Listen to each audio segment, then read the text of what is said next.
Di tengah pandemi, eksekusi testing dan tracing menjadi kunci penting untuk keberlangsungan aktivitas masyarakat. Tes PCR sering jadi syarat utama dalam berkegiatan, seperti ketika mau berpergian keluar kota. Emang sih, karena berubah-ubahnya peraturan pemerintah mengenai kebijakan PCR untuk perjalanan, akhirnya membuat netizen jadi galau. Tapi, netizen jadi sibuk mengeroyok dan menuduh beberapa nama Menteri Kabinet Jokowi yang katanya terlibat dalam bisnis tes PCR. Mulai dari Menko Marves Luhut Panjaitan hingga Menteri BUMN Erick Thohir yang katanya ada keterlibatan dalam bisnis PCR melalui PT GSI.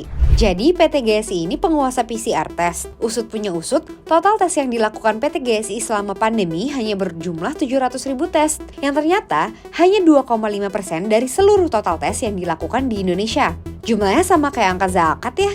Sisanya mayoritas alias 97,5% dilakukan pihak lain. Kecil banget kan berarti? Bayangkan guys, waktu gelombang kedua pandemi COVID-19 masuk ke Indonesia, PT GSI menjadi satu-satunya yayasan yang memberikan dukungan berupa tes PCR gratis. Program sosial Swab and Save Indonesia yang dilakukan GSI Lab hingga saat ini membagikan 5.000 PCR swab gratis kepada masyarakat Indonesia yang membutuhkan, seperti masyarakat kurang mampu dan petugas garda terdepan alias frontliners yang memiliki resiko tinggi terpapar.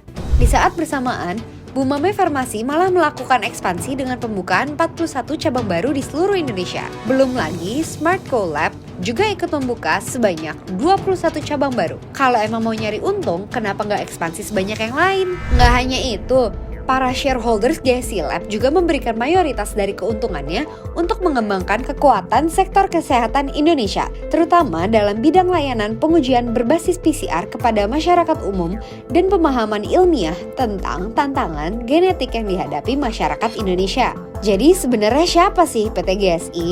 PT Genomic Solidaritas Indonesia atau GSI adalah sebuah perusahaan yang mengelola laboratorium untuk tes COVID-19. PT GSI juga lahir dari PT Toba yang hanya sebagian kecil dari sahamnya dimiliki oleh Luhut.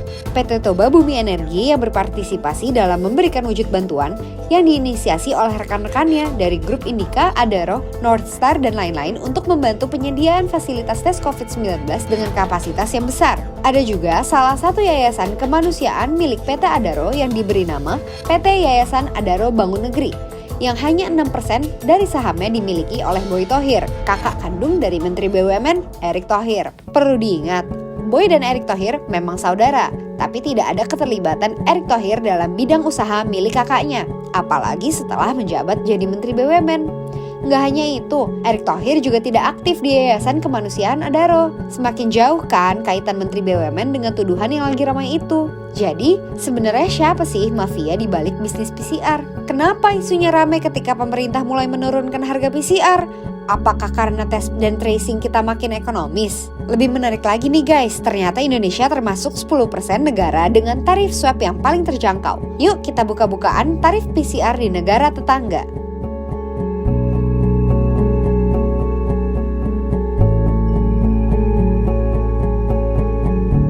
Isu atau tendensius yang kami lihat mengenai tuduhan terhadap Pak Erick Thohir terlibat dalam bisnis PCR. Kami melihat itu sangat tendensius.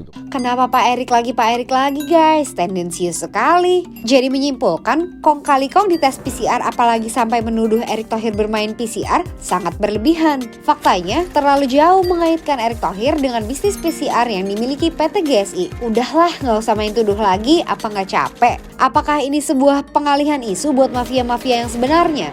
Atau karena harga PCR turun jadi ngambek? Atau jangan-jangan permainan jahat politis karena ada yang ambil